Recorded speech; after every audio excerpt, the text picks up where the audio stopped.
su programa Uyari. Hoy me encuentro con Lisbeth Guamán. Ella es especialista en desarrollo social y va a hablarnos un poco sobre diversos temas. ¿Qué tal, Lisbeth? Hola Laura, ¿cómo estás? Buenas tardes. Bienvenida al programa. Gracias por la invitación, un nuevo programa, desearte éxitos en realidad. Y buenos días a todos y todas en la población cusqueña. Bueno, cuéntanos, he leído un poco de tu trabajo y esto consiste en crear la subgerencia de la mujer en el gobierno regional. Se ha creado la subgerencia de la mujer en el gobierno regional gracias a ti. Cuéntanos más acerca de esto, por favor. Sí, efectivamente, Laura, un poco contar mi vida. Tengo yo más de 10 años en la administración pública, en gobiernos nacionales, regionales, locales, y parte de mi experiencia ha sido crear dentro de la estructura del gobierno regional la subgerencia de la mujer. Esto ha sido un reto no solamente mío, sino de muchas organizaciones de mujeres que han estado trabajando, bregando en realidad en que se pueda crear dentro de la estructura del gobierno regional una subgerencia. Yo creo que la creación de esta subgerencia permite formar políticas públicas regionales con el tema de género, ¿no? Y también proyectos de inversión con el tema de género. Es más, frente a esta creación he dejado el proyecto Participación Política y Gobernabilidad de la Mujer, más o menos con 1,5 millones, es un PIB menor que en realidad me imagino se habrá cerrado en ese entonces, ¿no? Y es muy importante visibilizar la participación de la mujer en la política y de que la mujer también pueda tener conocimiento administrativo, gubernamental y político dentro de la estructura del Estado. Exacto, porque bueno, ya no estamos en esas épocas en las que ya no había esa participación activa de la mujer, ¿verdad? Entonces, ¿tú qué dificultades, qué obstáculos has encontrado siendo mujer? O sea, ¿qué es ser mujer en la vida política y en la vida diaria?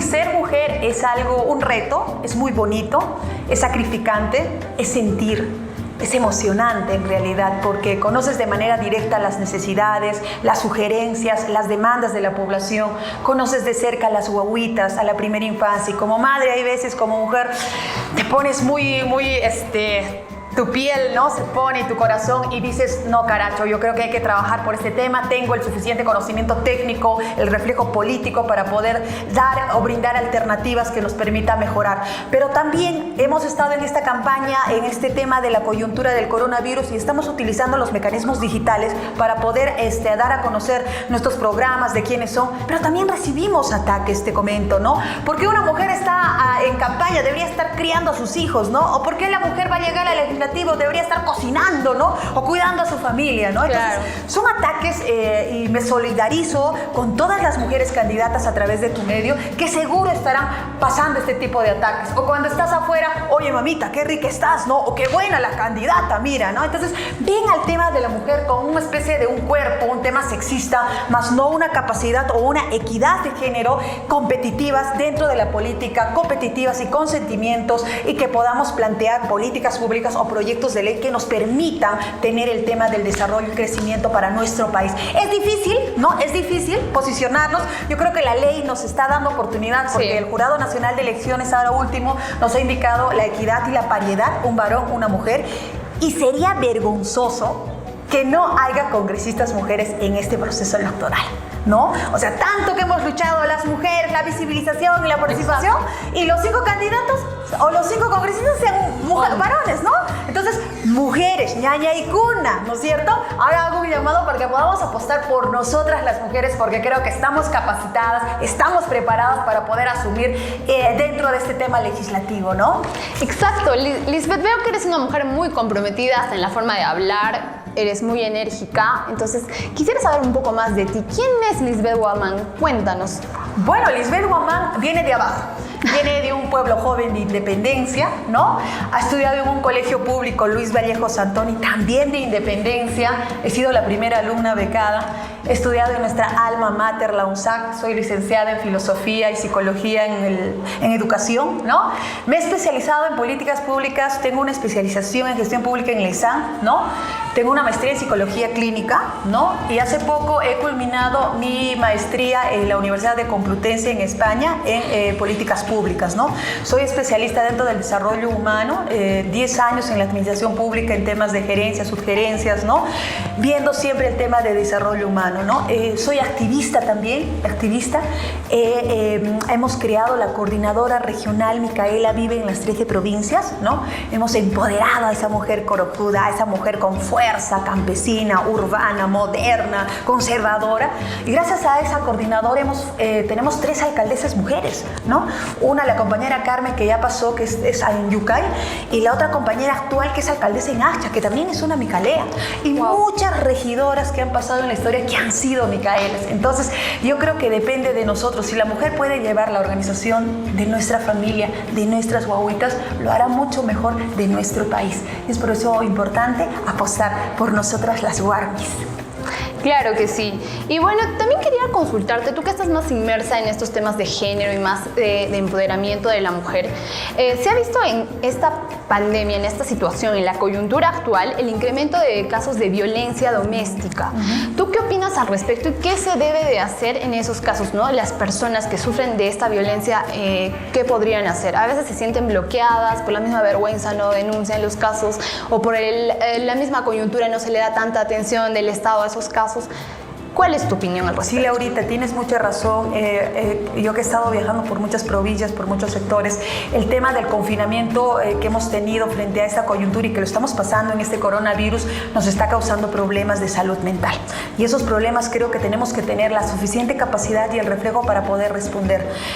Se han aumentado los indicadores de violencia hacia la mujer por el mismo confinamiento. Se han aumentado los indicadores de violaciones a los niños y niñas y a nuestras guaguitas por padres del mismo padre, del hermano mayor, del padrastro, de un tío, de un cuñado, de un vecino. Mamitas, no dejen solas a sus guaguitas. Yo creo que es importante dejar en más programas Cuna Más, y el gobierno de Ollanta Humala planteó este programa Cuna Más. Y necesitamos esos espacios para que nuestras guaguitas estén sanos y salvos mientras una madre se va a trabajar, ¿no? Entonces necesitamos más ese programa, ¿no? Pero ¿qué estamos planteando? No lo digo yo, lo plantea la población, las madres indignadas. Ellos quieren pena de muerte o castración para estas personas, porque estas personas no están normales, ya tienen un tema psicopático en realidad, ¿no? No son conductas normales lastimar a un niño, a una guaguita, a una persona que es, ¿no?, muy inocente, muy inocente, ¿no? Entonces, que están pidiendo que salgamos del Pacto de San José, que tenemos, el Perú está dentro de este Pacto de San José, que podamos se vuelva a retirar. No sé, que va a haber cuestionamientos de los derechos humanos, pero argumentaremos y sustentaremos que estas personas que cometen estas enajenaciones no son personas o no son conductas normales, son rasgos psicopáticos, ¿no? Y por eso necesitan justamente el tema, ya sea de pena de muerte o castración, ¿no? Que están yendo por la castración química, ¿no? El tema de la violación, el tema de la violencia hacia la mujer. Se han aumentado los indicadores en realidad. Por el encierro, ¿no? Por el encierro en realidad. ¿Y sabes qué? La violación hacia mujeres. ¿Cuántos maridos han violado a sus mujeres? Han venido alcohólicos, las han cogido, las han lastimado, las han golpeado y encima las han violado. Claro. Muchos centros de salud en las comunidades, las obstetras, las especialistas me han comentado, ¿sabe qué, señora Elizabeth? No saben cómo las mujeres, las compañeras vienen lastimadas, justamente en estas partes, ¿no? Claro. Entonces debe haber esa capacidad de poder, y las autoridades, ¿no?, deben poder recepcionar ese tipo de denuncias, porque a veces nos dicen, pero si es tu marido, pues no, la mujer también puede acceder, ¿no? O como también no, pero no necesita ser golpeada y luego ultrajada sexualmente, y no puedo decir nada porque es mi marido o mi esposo, no. Entonces yo creo que hay cuestiones que tienen que salir a la luz. Creo que son debates muy especiales, pero tiene que haber sanciones drásticas, y que no solamente termine, no, es una falta. Claro. ¿Sabías? Tanta denuncia, tanto pérdida de tiempo, tanto dinero, y al final llega a ser una simple falta. Y los responsables no cumplen con lo que hacen, ¿no? Simplemente quedan inmunes, impunes. No pasó nada, yo sigo igual. Si no es esta primera, habrá una segunda o una tercera esposa. No, yo creo que las leyes tienen que cambiar y tiene que haber drásticas sanciones que no permitan más. Y mamitas lindas, las que tienen hijos varones, mujeres, aprendamos a criar una mujer segura, con autoestima seguro, un varón que pueda respetar, que pueda tener entendimiento de equidad de género, porque creo que las células familiares y las generaciones sociales tienen que mejorar, ¿no? Es muy importante la equidad de género ahora en nuestros tiempos, y más en esta coyuntura que estamos viviendo. Y bueno, por eso también quería preguntarte acerca de tu crecimiento, que ahora te estás lanzando como candidata al Congreso. Cuéntanos cómo ha sido todo el proceso y por qué diferencia a Lisbeth Guamán de las demás mujeres que también son candidatas. Claro que sí, yo creo que cada una de las candidatas son especiales primero. y quiero felicitar a cada una de las candidatas de distintos partidos políticos. Gracias. Gracias por dar un tiempo como madres, como políticas. Nos está costando, pero es la sensibilidad humana de que decir, caracho, nos toca ya. Toca ya, nos tenemos que organizar bien con nuestra familia, con nuestros hijos, con nuestros trabajos, ¿no? Con los quehaceres de la casa, ¿no? Con el tema económico también, porque es un tema de inversión, ¿no? Y tenemos que organizarnos y para la participación política, porque a nosotras las mujeres nos apasiona también el tema político, ¿no? Entonces, nada, ¿por qué participo? Porque creo que es necesario que la mayoría de los jóvenes y mujeres no solamente estén en un tema de agitación, de las marchas, de las salidas, que es importante, ¿no? Pero vivimos en un país democrático donde es importante de que los jóvenes tienen que participar dentro de partidos políticos, tienen que militar dentro de partidos políticos. A pesar que la clase política ahorita está siendo odiada, cuestionada, ¿no? Porque ahora yo veo, o sea, en la actualidad, y veo a muchos de los jóvenes que no están muy inmersos en la política. ¿Por qué? Porque la política es sinónimo, bueno, en nuestra cabeza de corrupción, de robo, de muchas cosas, ¿no? Entonces, lo que se propone y lo que nosotros quisiéramos como jóvenes también es participar en la política, pero saber, ¿no? También tener representantes que realmente cumplan con lo que proponen. Por ejemplo, ahí en este escenario, ¿cuáles son tus propuestas, cuáles son tus planteamientos y cómo los llevarías a cabo, o cuáles son tus propuestas más importantes? Gracias, Laurita. La primera es, primero, el cambio de la constitución política. Necesitamos tener, a través de un referéndum, de manera participativa, los peruanos que indiquen si quieren un cambio de la constitución, una reforma, y esto se daría a través de una asamblea constituyente con participación de todas y todas, organizaciones civiles, colegios profesionales. Ese sería mi primer proyecto o primera plantación. La segunda sería préstamos bancarios con cero interés. En este coronavirus, más de 7 millones hemos perdido el trabajo en realidad, y se está aumentando, y los próximos desempleados van a ser los jóvenes y las mujeres, ¿no? Por eso necesitamos tener los mecanismos técnicos también para ver el tema de préstamos bancarios para el sistema de los microempresarios, para el tema agro y para el sector turismo. Necesitamos una agricultura con capital, sí, pero con soporte técnico y corredores de mercados que permitan vender sus productos y tener una ganancia para ellos. Creo que es importante industrializar la agricultura. Eso como segundo. Y como tercero, para los jóvenes del milenio, me están pidiendo la creación del Ministerio de Ciencia y Tecnología e Innovación. Ciencia, necesitamos tener una vacuna hecha por peruanos para los peruanos, porque la historia nos enseña que este virus va a tener que procesar, cambiar, mutar, y no se sabe cuántas olas vamos a tener. Necesitamos tener una vacuna hecha por peruanos.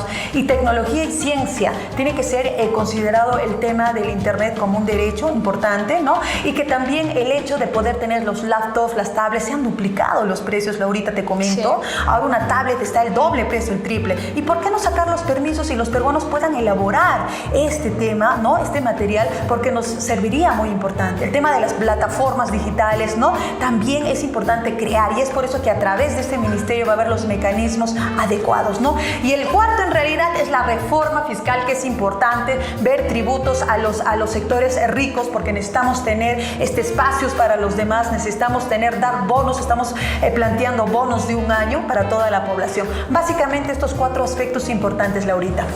Qué buenas las propuestas que tiene Lisbeth, que está por el Partido Nacionalista Peruano. Y bueno, sí, yo hago un llamado a todos los jóvenes que por favor nos sumerjamos más en la política. Muchos nos quejamos de nuestros representantes, pero no nos informamos a la hora de votar, no simplemente votamos por ayudar o por cosas así, pero nunca es que estamos sumergidos en la política. O sea, ser más conscientes y partícipes de la política. Y por último, Lisbeth, ¿cuál sería tu mensaje a la población cusqueña?